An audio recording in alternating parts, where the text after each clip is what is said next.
ඒක දීලා නැතිලු. It has not been given. What I have to do in the hospital is to look into the well-being of the patients and not to obtain various licenses. That is the duty of the government. I have seen in the news they are saying that the authority in the hospital is not doing anything. But what is not being said, what people are unaware of, is that the director of the hospital can only approve repairs up to 50,000 rupees. Anything beyond that is the duty of the ministry. We cannot spend the hundreds of thousands on waste disposal. Sometimes even the ministers criticize, but we cannot do anything. It is the responsibility of the government.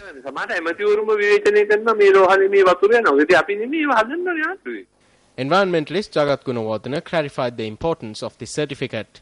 An environment protection license is something that a relevant institution must have under Clause 23 of the National Environment Act. So a relevant project or relevant activity which produces solid waste, liquid waste, pollutes the air or even produces excessive sound, then it must obtain the environment protection license and must act in accordance with the conditions under which the license is granted and must act in accordance with the National Environment Act.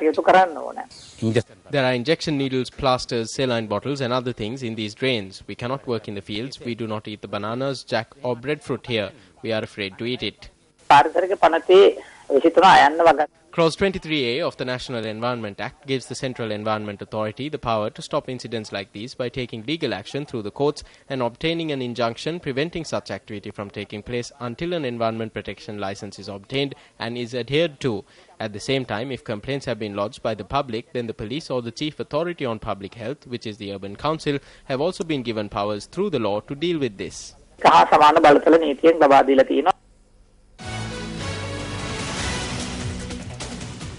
And up next is Action TV.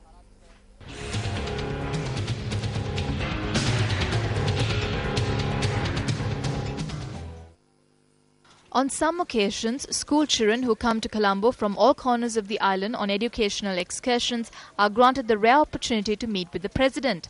This is because the doors of temple trees are open to school children.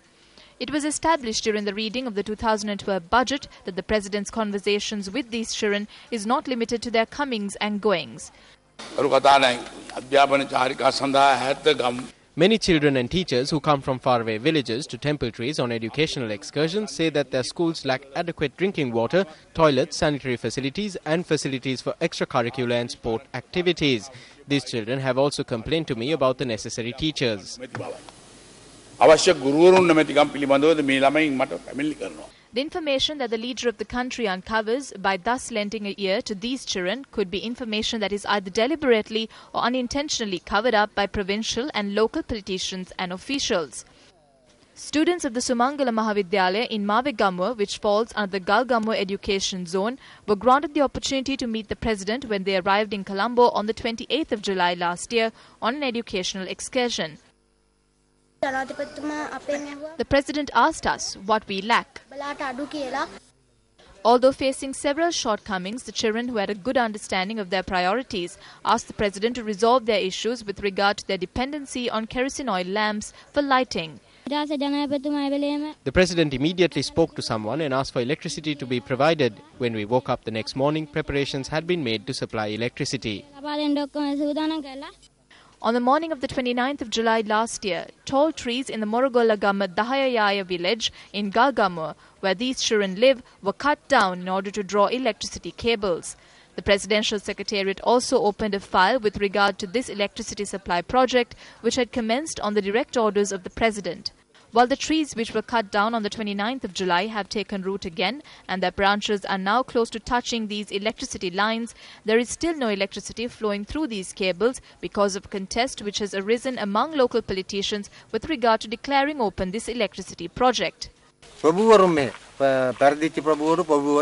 The VIPs here are still procrastinating, saying that they are the ones who would push the on button in the Dahayaya village. I am sad to say that the electricity board is operating according to the whims and fancies of these people. The actions of this politician before the Action TV camera yesterday gives new meaning to the phrase caught red-handed and proves beyond doubt that the nonsensical cravings of a politician is preventing these children from pushing the on button to realize their dream of having electricity.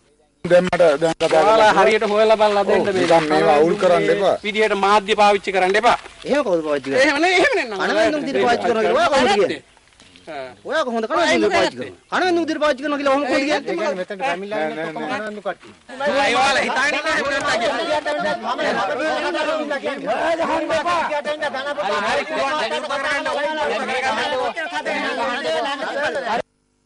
Chairman of the Ceylon Electricity Board, for your urgent attention.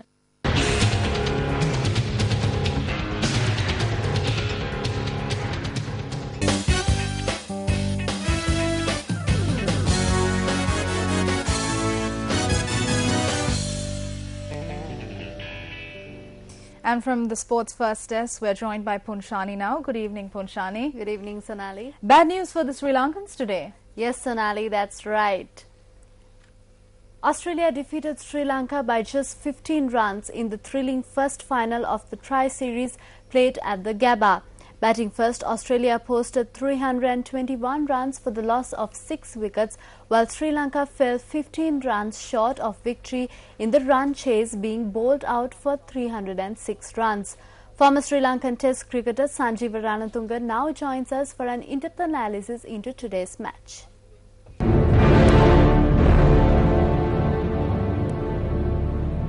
We are going to look at the first finals of the Tri-Nation tournament between Sri Lanka and Australia. Winning the toss, Australian captain Michael Clarke decided to take the first lease of the surface, which I thought was a very good decision looking at the surface. It had good bounce, good pace.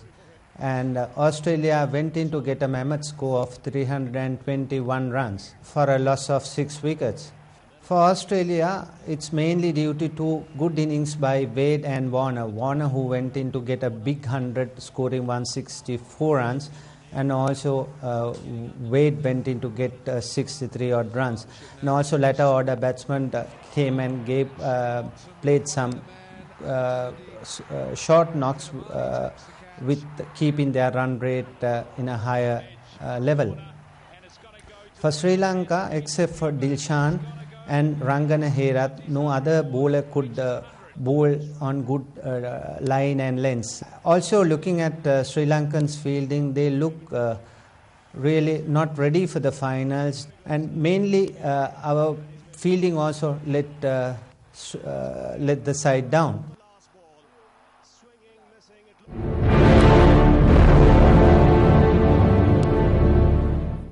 Chasing 321 to win, Sri Lankans started very positively. They kept their run rate going, but they lost wickets at regular intervals. That really put pressure on Sri Lanka, and at one stage Sri Lanka were 150 odd for 5 wickets, and they looked like going to lose the game without any fight.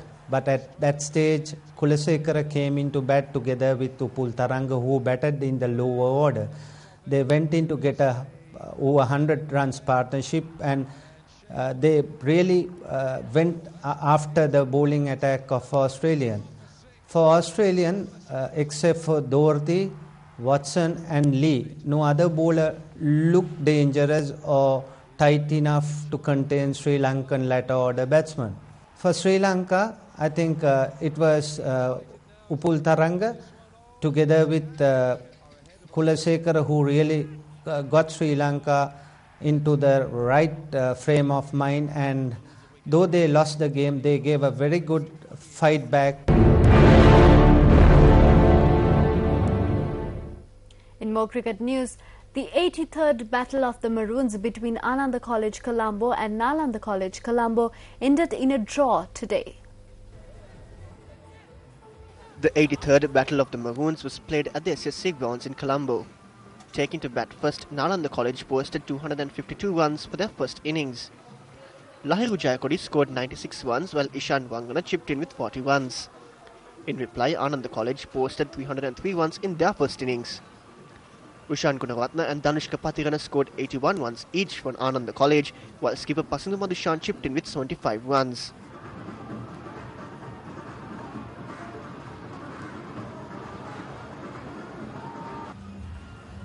At close of play, Nalanda College batting their second innings were 99 runs for the loss of 4 wickets.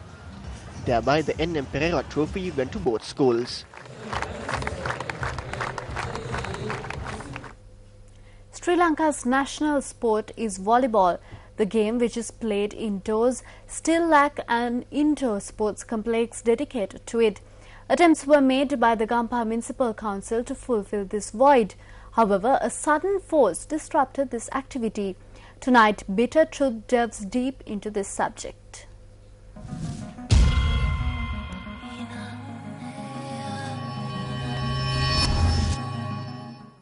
This is Volleyball Sira.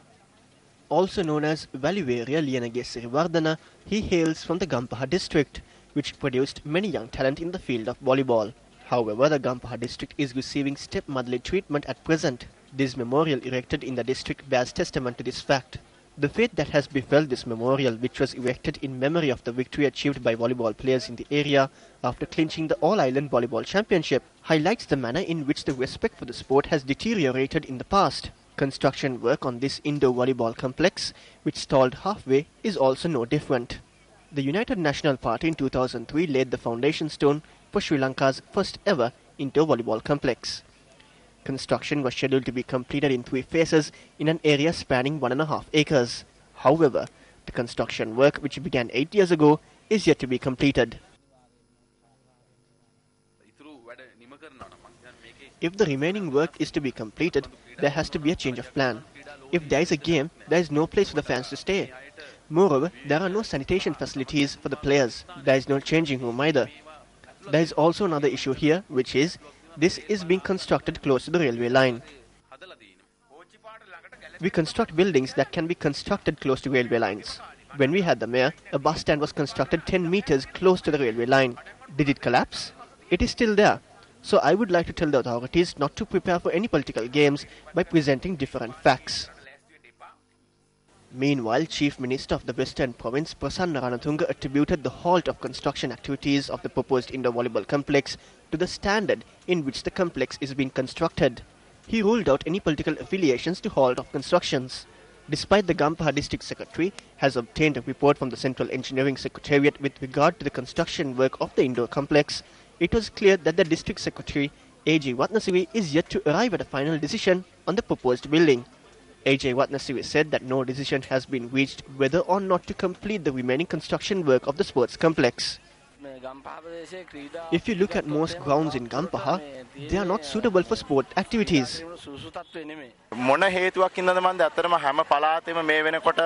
I don't know the actual reason, but there are many indoor and outdoor sports complexes in other provinces. It does not happen if there is no intervention of a politician.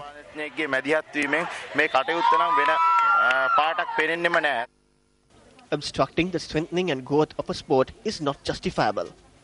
When will the authorities realize the need of a fully fledged indoor volleyball complex to the country?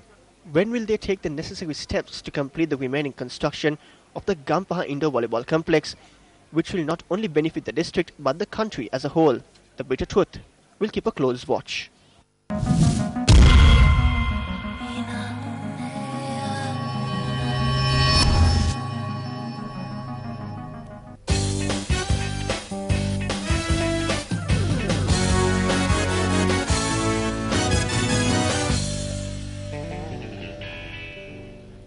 And that's all I have for you from the world of sports. Back to you, Sonali. Thank you, Punshani. Well, looks like that's all the news we have for you tonight. Don't forget, stay alert, stay updated, and stay with us on www.newsfirst.lk. I'm Sonali Vanigabadake. Have a great week ahead. Good night.